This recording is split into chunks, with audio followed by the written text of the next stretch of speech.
Bismillah. The story of ഹസ്രത്ത് ഫാത്തിമ റളിയല്ലാഹു അൻഹ.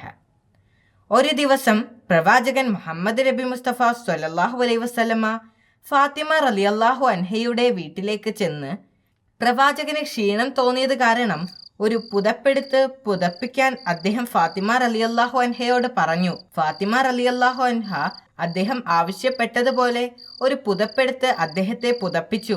കുറച്ചു കഴിഞ്ഞപ്പോൾ അവരുടെ മകൻ ഹസ്സൻ റളിയല്ലാഹു അൻഹു അവിടേക്ക് വന്നു. അവർക്ക് സലാം പറഞ്ഞു. അപ്പോൾ പ്രവാചകന്റെ ദേഹത്തു നിന്നുള്ള സുഗന്ധം ഹസ്സൻ റളിയല്ലാഹു അൻഹു തിരിച്ചറിഞ്ഞു.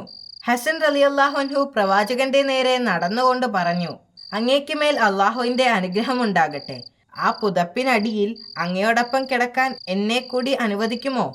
നിനക്കുമേലും അള്ളാഹുവിന്റെ അനുഗ്രഹം ഉണ്ടാകട്ടെ എൻ്റെ മോനെ. എൻ്റെ കൂടെ ഇരിക്കാൻ ഞാൻ നിന്നെ അനുവദിച്ചിരിക്കുന്നു, പ്രവാചകൻ മറുപടി പറഞ്ഞു. അപ്പോൾ ഹസ്സൻ റളിയല്ലാഹു അൻഹു പ്രവാചകന്റെ കൂടെ പുതപ്പിനടിയിലിരുന്നു. കുറച്ചു കഴിഞ്ഞപ്പോൾ ഫാത്തിമ റളിയല്ലാഹു അൻഹയുടെ മറ്റൊരു മകൻ അൽ ഹുസൈൻ റളിയല്ലാഹു അൻഹു അങ്ങോട്ട് വന്നു. ഹുസൈൻ റളിയല്ലാഹു അൻഹു മാതാവിനോട് ചോദിച്ചു, എൻ്റെ പിതാമഹന്റെ സുഗന്ധം ഞാൻ അറിയുന്നു. അദ്ദേഹം ഇവിടെ വന്നിട്ടുണ്ടോ? അതെ, അവർ മറുപടി പറഞ്ഞു. നിന്റെ പിതാമഹനും നിന്റെ സഹോദരനും ആ പുതപ്പിനടിയിലുണ്ട്. ഹുസൈൻ റളിയല്ലാഹു അൻഹു പ്രവാചകന്റെ നേരെ നടന്നുകൊണ്ട് പറഞ്ഞു, അങ്ങേക്ക് മേൽ അള്ളാഹുവിന്റെ അനുഗ്രഹം ഉണ്ടാകട്ടെ.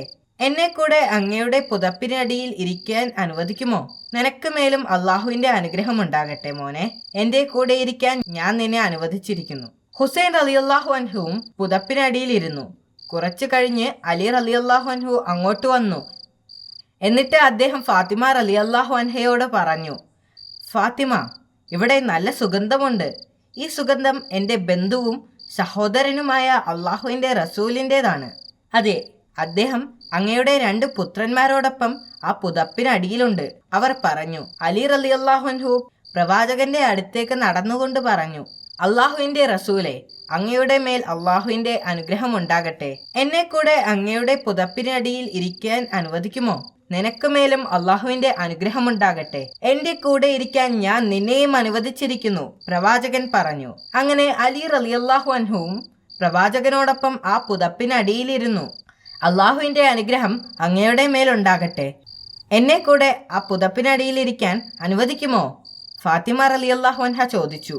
അള്ളാഹു നിന്നെയും അനുഗ്രഹിക്കട്ടെ എൻ്റെ മോളെ, പ്രവാചകൻ പറഞ്ഞു. അങ്ങനെ ഫാത്തിമ റളിയല്ലാഹു അൻഹയും പുതപ്പിനടിയിൽ അവരോടൊപ്പം ഇരുന്നു. എല്ലാവരും കൂടി ആ പുതപ്പിനടിയിൽ ഇരിക്കുമ്പോൾ പ്രവാചകൻ തന്റെ കൈകൾ കൊണ്ട് പുതപ്പ് പൊക്കിപ്പിടിച്ചു. എന്നിട്ട് വലത് കൈ ആകാശത്തിന് നേരെ ഉയർത്തിക്കൊണ്ട് ഇങ്ങനെ പ്രാർത്ഥിച്ചു, ഓ അള്ളാഹുവേ, ഇതെന്റെ കുടുംബമാണ്, അഹ്ലുൽ ബൈത്ത്. അവരെന്റെ മാംസവും രക്തവുമാകുന്നു. ആരെങ്കിലും അവരെ വിഷമിപ്പിച്ചാൽ അതെനിക്ക് വിഷമമാകും. അവർ എന്നിൽ നിന്നുള്ളതും ഞാൻ അവരിൽ നിന്നുള്ളതുമാണ്. അങ്ങയുടെ കാരുണ്യവും അനുഗ്രഹവും അവർക്ക് മേലും എനിക്ക് മേലും ചൊരിയണമേ. എല്ലാ തെറ്റുകളിൽ നിന്നും ഞങ്ങളെ അകറ്റി നിർത്തുകയും പരിശുദ്ധരായി കാത്തുരക്ഷിക്കുകയും ചെയ്യണമേ.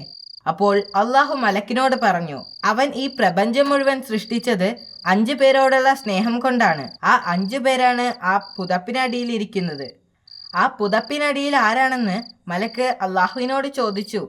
അത് എൻ്റെ പ്രിയപ്പെട്ട റസൂലും കുടുംബവുമാണെന്ന് അള്ളാഹു പറഞ്ഞു. അങ്ങനെ ജിബ്രീൽ അലൈഹിസ്സലാമിനെ ഫാത്തിമ റളിയല്ലാഹു അൻഹയുടെ വീട്ടിലേക്ക് അയച്ചു. പ്രവാചകന്റെ അനുവാദത്തോടുകൂടി മലക്കും പുതപ്പിനടിയിൽ പ്രവേശിച്ചു. മലക്ക് അള്ളാഹു പറഞ്ഞത് അവരോട് പറയുകയും അഹ്ലുൽ ബൈത്തിനെ പുകഴ്ത്തിക്കൊണ്ട് ആയത്തുൽ തഹ്തീർ പാരായണം ചെയ്യുകയും ചെയ്തു. ഹദീസെ കിസ്സ ധാരാളം നേട്ടങ്ങൾ നൽകുന്നുണ്ട്. ഒരാളുടെ പാപങ്ങൾ ക്ഷമിക്കപ്പെടും, അവന്റെ ബുദ്ധിമുട്ടുകൾ പരിഹരിക്കപ്പെടും. പ്രവാചകനെയും അലി റളിയല്ലാഹു അൻഹുവിനെയും ബന്ധിപ്പിക്കുന്ന കണ്ണിയാണ് ഫാത്തിമ ബീവി എന്ന് ഹദീസെ കിസ്സ പറയുന്നു. അവർ പരിശുദ്ധിയുടെ കേന്ദ്രമാണ്. ആഴ്ചയിൽ ഒരിക്കലെങ്കിലും ഈ ഹദീസുകൾ പാരായണം ചെയ്യേണ്ടതാണ്. ഒരു ദിവസം സമ്പന്നനായ ഒരു യഹൂദൻ തൻ്റെ മകളുടെ വിവാഹത്തിന് ഫാത്തിമ റളിയല്ലാഹു അൻഹയെ ക്ഷണിക്കാനായി പ്രവാചകന്റെ വീട്ടിലെത്തി. തൻ്റെ മകളോട് ചോദിച്ചിട്ട് അറിയിക്കാമെന്ന് പ്രവാചകൻ അവരോട് പറഞ്ഞു.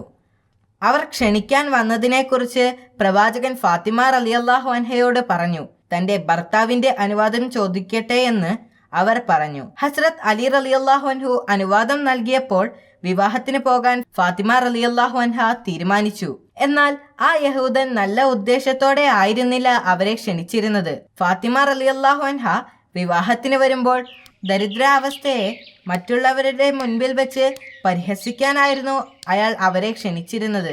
കല്യാണത്തിൻ്റെ ദിവസം ഫാത്തിമ റളിയല്ലാഹു അൻഹ വളരെ മനോഹരമായ തിളങ്ങുന്ന വസ്ത്രം ധരിച്ച് കല്യാണ വീട്ടിലെത്തി. അവരെ കണ്ടപ്പോൾ ആളുകളിൽ ചിലർ അബോധാവസ്ഥയിൽ വീണു. കല്യാണ പെണ്ണ് പോലും അബോധാവസ്ഥയിലായി. അല്ലാഹു സുബ്ഹാനഹു വ തആല അവർക്ക് അയക്കപ്പെട്ടതായിരുന്നു ആ വസ്ത്രം. അവളെ ഉണർത്താൻ കഴിയാതെ ആളുകൾ വിഷമിച്ചു.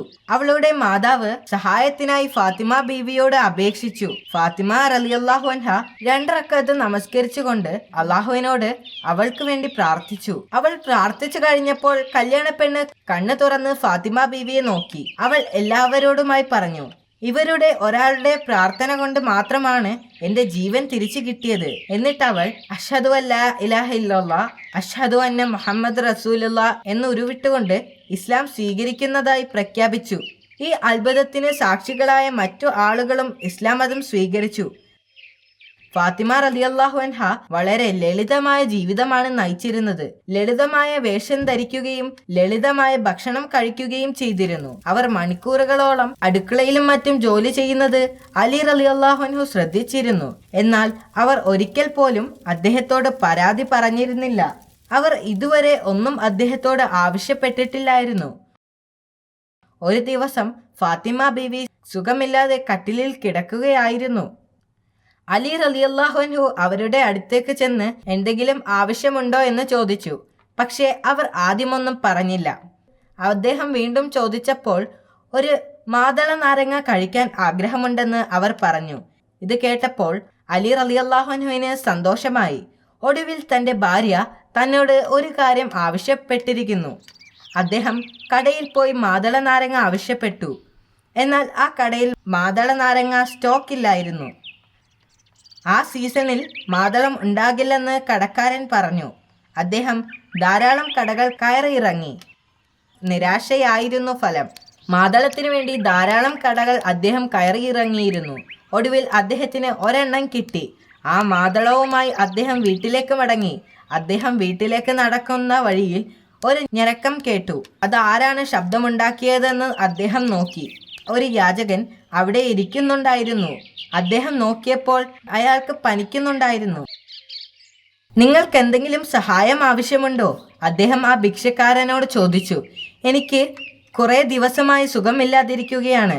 അത് കാരണം എൻ്റെ വായ വരണ്ടിരിക്കുകയാണ്. എനിക്കൊരു മാതളം കഴിക്കണമെന്ന് ആഗ്രഹമുണ്ട്. അലി റളിയല്ലാഹു അൻഹു അമ്പരന്നു.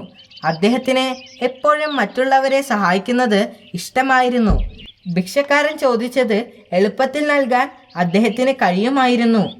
എന്നാൽ അദ്ദേഹത്തിൻ്റെ ഭാര്യ ആദ്യമായിട്ടായിരുന്നു അദ്ദേഹത്തോട് ഒരാഗ്രഹം പറഞ്ഞത്. ഞാൻ എന്തു ചെയ്യും? അദ്ദേഹം ചിന്തിച്ചു. അവസാനം അദ്ദേഹം ആ മാതളം 2 മുറിച്ച് ഒരു ഭാഗം ഭിക്ഷക്കാരന് കൊടുത്തു. അദ്ദേഹം വീട്ടിലേക്ക് നടന്നു. അദ്ദേഹം വഴിയിൽ വീണ്ടും മറ്റൊരു യാചകനെ കണ്ടു. ബാക്കി വന്ന മാതളം ആ ഭിക്ഷക്കാരനും നൽകി. അദ്ദേഹം വളരെ വിഷമത്തോടെ ഒഴിഞ്ഞ കൈയുമായി വീട്ടിലേക്ക് നടന്നു. വീട്ടിലെത്തിയപ്പോൾ അദ്ദേഹം അത്ഭുതപ്പെട്ടു. ഒരു കുട്ട നിറയെ മാതളവുമായി വീടിൻ്റെ മുന്നിൽ നിൽക്കുന്ന ഫാത്തിമ ബീവിയെ കണ്ടപ്പോൾ അദ്ദേഹം അത്ഭുതപ്പെട്ടു. അവർ പറഞ്ഞു, ഇപ്പോൾ വാതിലിൽ വന്ന് ആരോ തട്ടി വിളിച്ചു. ഞാൻ വാതിൽ തുറന്നപ്പോൾ ഈ കൊട്ട നിറയെ മാതളമാണ് കണ്ടത്. ഇതെനിക്ക് എത്തിച്ചു തന്നതിന് നന്ദിയുണ്ട്. ഇത് കേട്ടപ്പോൾ ആ പഴങ്ങൾ അള്ളാഹുവിങ്കിൽ നിന്നാണെന്ന സത്യം അദ്ദേഹത്തിന് മനസ്സിലായി.